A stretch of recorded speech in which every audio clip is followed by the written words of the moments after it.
24ला निर्णायक मराठा समाजाची बैठक होणार. तुकडा पाडणार आहे.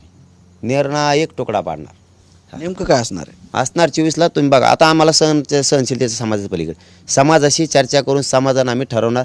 एकच भूमिका आणि सगळ्यांचं एकमत. बस 23 तारखेलाच मुक्कामी या. सण आहे त्या दिवशी. सण फिन सगळं बाजूला राहून द्या. काय सणाला काय पोळ्या खाता खवर, पोळ्या खाय आणि भजे खाय. इकडं पोरं लागलेत मारायला आपले.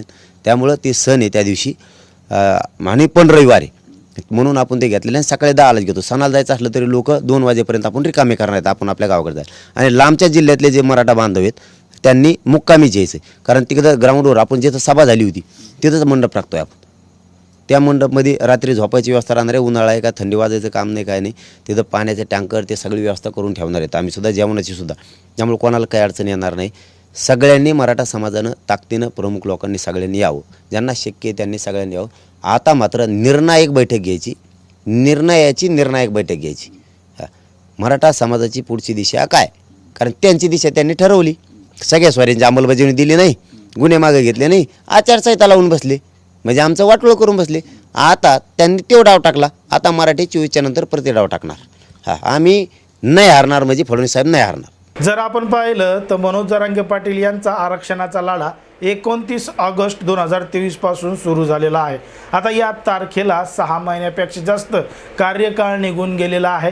मनोज जरांगे पाटील यांनी जी सरकारकडे मागणी केली होती मराठा समाजाला कुणबीमधून आरक्षण देण्याची, आणि त्याचबरोबर सगळे सोयरे जे आहेत त्यांचंसुद्धा जात प्रमाणपत्र त्या आधारे निघलं पाहिजे, जेणेकरून राज्यातल्या सगळ्या समाज बांधवांना त्याचा फायदा होईल, अशी मागणी मनोज जरांगे पाटील यांनी केली.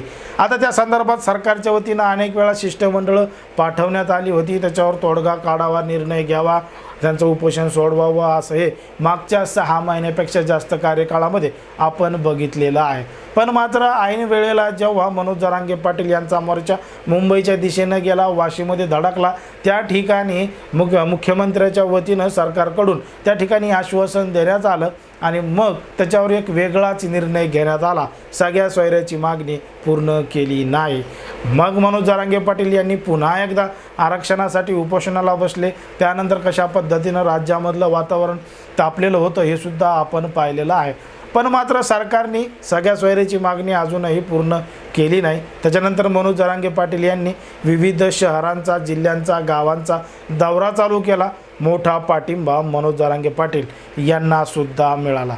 आता जी काही निर्णायक बैठक आहे ती बैठक 24 तारखेला होणार आहे आणि त्या 24 तारखेच्या बैठकामध्ये तुकडाच पडणार आहे. तुकडाच पडणार आहे याचा अर्थ कायम त्याच्यावर आता निर्णयच घेणार आहेत की आता काय करायचं, कशा पद्धतीनं करायचं, हा विषय आता मार्गीच लावणार आहेत, असं सुद्धा मनोज जरांगे पाटील यांनी सांगितलेलं आहे. पण जर आपण पाहिलं तर 24 तारखेला म्हणजे 24 मार्चला राज्यामध्ये, देशामध्ये होळीचा सण आहे.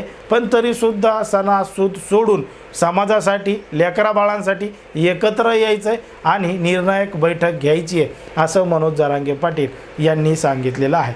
पण मात्र या बैठकीदरम्यान नेमकं काय काय घडू शकतं, काय काय होऊ शकतं हे सुद्धा आपल्याला पाहावं लागेल. पण मात्र या अगोदरसुद्धा मनोज जरांगे पाटील यांनी अनेक बैठका घेतल्या होत्या. त्या बैठकामधून काही निर्णय घेतले होते. कारण की या अगोदरसुद्धा मुंबई मोर्चा कशा पद्धतीनं काढायचा, त्याचं नियोजन कसं करायचं या संदर्भातसुद्धा बैठका घेतल्या होत्या. आता मात्र 24 तारखेला जी बैठक होणार आहे ती निर्णायक बैठक होणार आहे. आणि सहसा 2024च्या ज्या लोकसभेच्या निवडणुका आहेत त्या निवडणुकामध्ये नेमकी मराठा समाजाने किंवा मनोज जरांगे पाटील यांनी काय भूमिका घ्यावी किंवा काय भूमिका असणार आहे या संदर्भात 24 तारखेच्या बैठकामध्ये निर्णय घेतले जाऊ शकतात किंवा आंदोलनाची पुढील दिशा ठरवली जाऊ शकते. कारण की आता राज्यामध्ये आणि देशामध्ये लोकसभा निवडणुकीची आचारसंहितासुद्धा लागलेली आहे. नेमकं 24 तारखेच्या बैठकीमध्ये आंतरवाली सराटीमध्ये कुठले निर्णय घेतले जाऊ शकतात, काय होऊ शकतं, तुम्हाला काय वाटतं ते अगदी स्पष्टपणे कमेंटमध्ये सांगा. आणि अशाच पद्धतीचे नवनवीन व्हिडिओ पाहण्यासाठी आपल्या चॅनलला लगेच सबस्क्राईब करून घ्या. धन्यवाद.